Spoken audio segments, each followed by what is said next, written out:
Hello, everybody, and welcome to another edition of the Motor City Mad Mouth Show. My name is Scott Morgan off the Motor City Mad Mouth. For those of you watching, you can see the hat and shirt. Well, they got the match anyway. I am pleased to be joined by former Dallas Cowboy great Daryl Johnston. Thanks for being on the show, Daryl. You got it. Well, anyways, Daryl, no conversation would be complete without talking about the glory days of the Dallas Cowboys, Troy Aikman, Emmitt Smith, and the rest. What were those days like? They were awesome. It reminds me a lot of what Kansas City is doing right now. It was a time where a lot of great players, a lot of great coaches all came together, and I really feel like we maximized that opportunity by winning 3 Super Bowls in 4 years. Had a long way to come, similar to what happened with Kansas City. I think they were 2-14 before Andy got there. Right. We were 1-15 in our first year with Jimmy Johnston, and for us to go win 3 Super Bowls in 4 years, these guys with an opportunity to win 3 in a row and make history. It's all about recognizing that you have the ability to do something special because of the group that's assembled, and then maximizing that. We did that in Dallas, and it looks like Kansas City's about ready to do that too. Yeah, then let's do some name drops, okay? Troy Aikman, Michael Irvin, Emmitt Smith. What's it like to play with those guys? They get the moniker of the triplets. They were each a little bit different.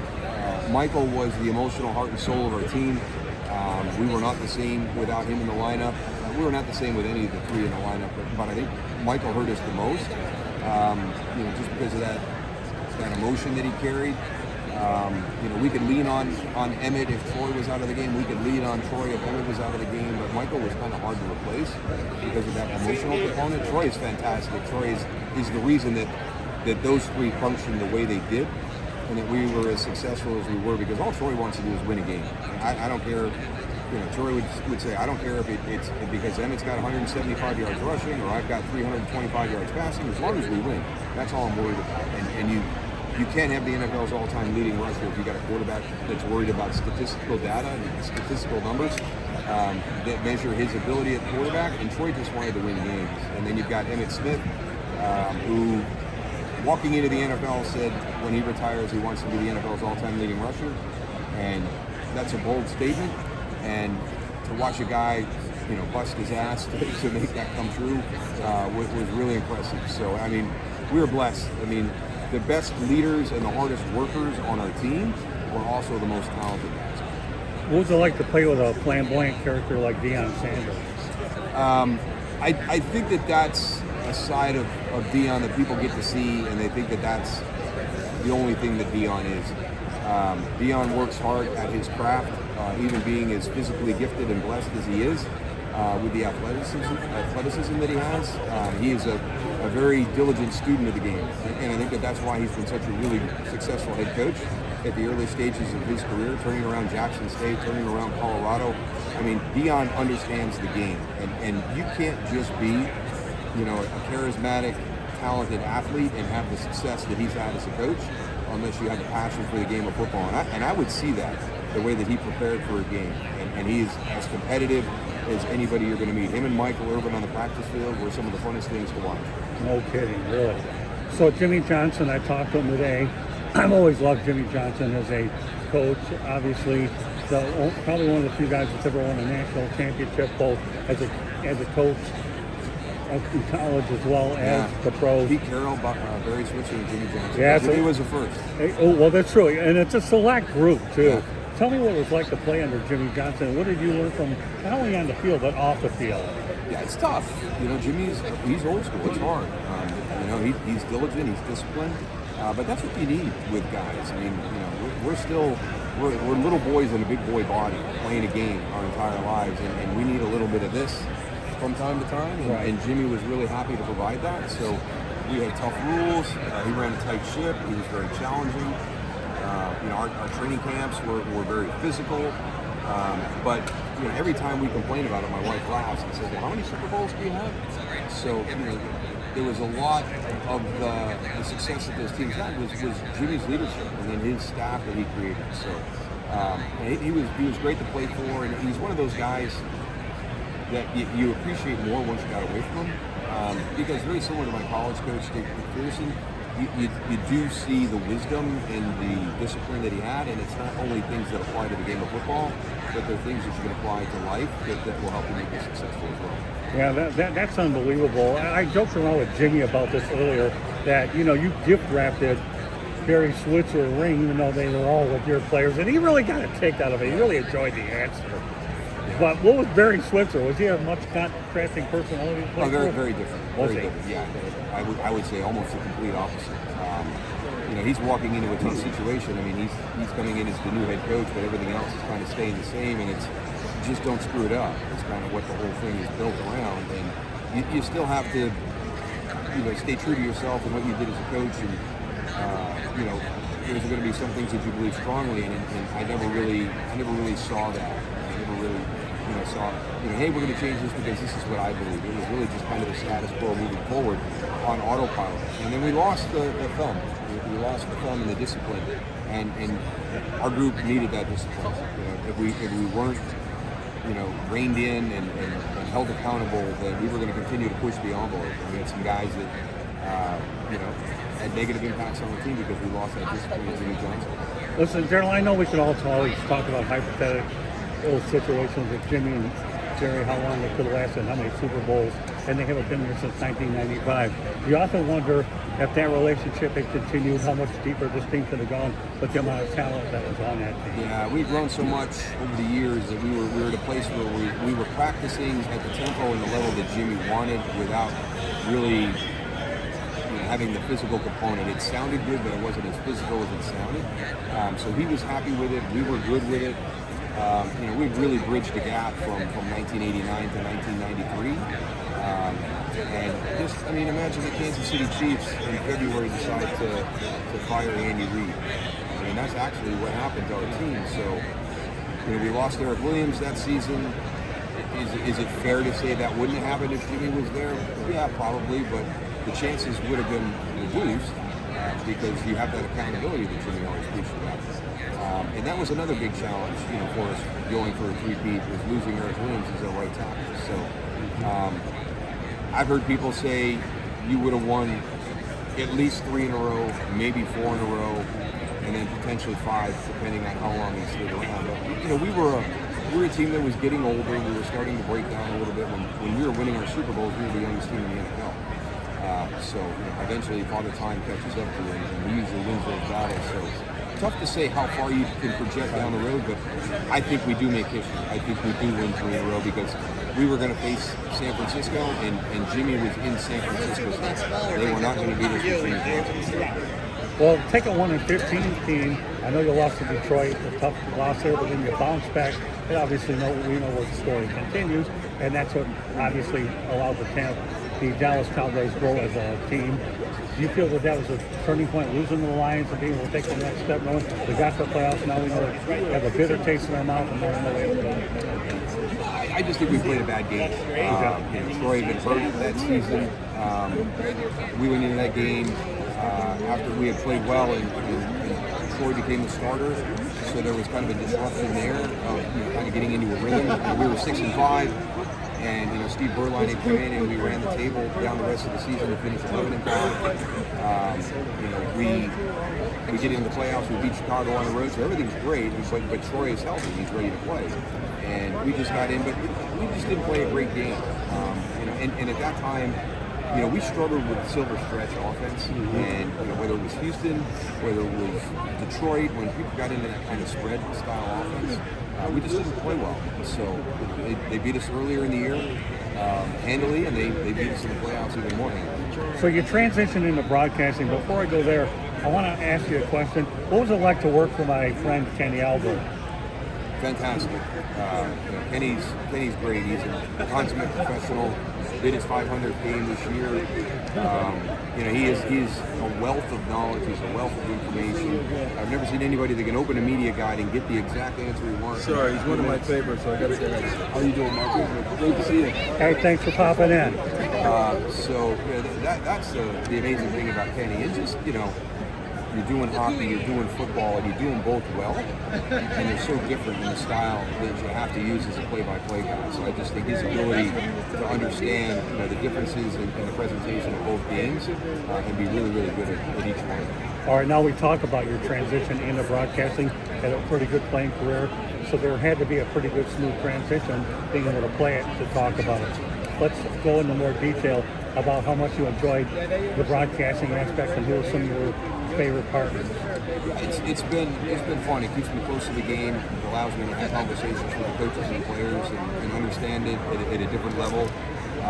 You get in one system that you play through your career, but there's a lot of other offenses out there. There's a lot of defenses that you're prepared for. So it's really fun to kind of get the conversations with the players and coaches. I've been fortunate to work with a number of different guys. The first guy I worked with my first year out, Kevin Harlan, when I was at CBS, was really fun. He kind of taught me, even though, this is not football, it's family first here. So Kevin was balancing, his professional career with his family life, and I learned a lot from that. And then I got to work with Dick Stockton, who was awesome to work with. Just one of the best that's ever done it. And he taught me a ton of great lessons that I try to share today. Then worked with Kenny for the longest tenure for 10 years, and that was great. Working with Tony Siragusa on the sideline, having a lot of fun with him, and learned a lot from Tony. Again, more sometimes about family and personal than it was about the game of football. And then kind of bounce around a little bit, and it's one of the things that I take a lot of pride in, my ability to work with a number of different people and be a good teammate, whether it's working with Chris Myers, working with Kevin Burkhardt, working with Joe Davis, now working with Kevin Kugler. So there's been a lot of change, over the last 6 years. So not a lot of opportunity to build continuity, but a great opportunity to work with a lot of great people. I enjoyed watching you work with Tony Siragusa. What was Tony Siragusa like? Obviously a big guy, took a lot of room on the field, but he was just a lot of fun to watch. Yeah, larger than life. I think kind of ahead of the curve with a little bit of that big personality. I think we see it more in the pregame show than we do as a sideline guy. But Tony was phenomenal, and he was so fun and so enjoyable and just kind of a little bit crazy. But I tell you what, a student of the game, he knew football well.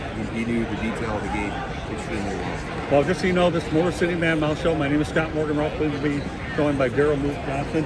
Glad to have you with us. I wrote a book, Lessons from the Microphone, Tuning into the Enduring Wisdom of Visionary Leaders.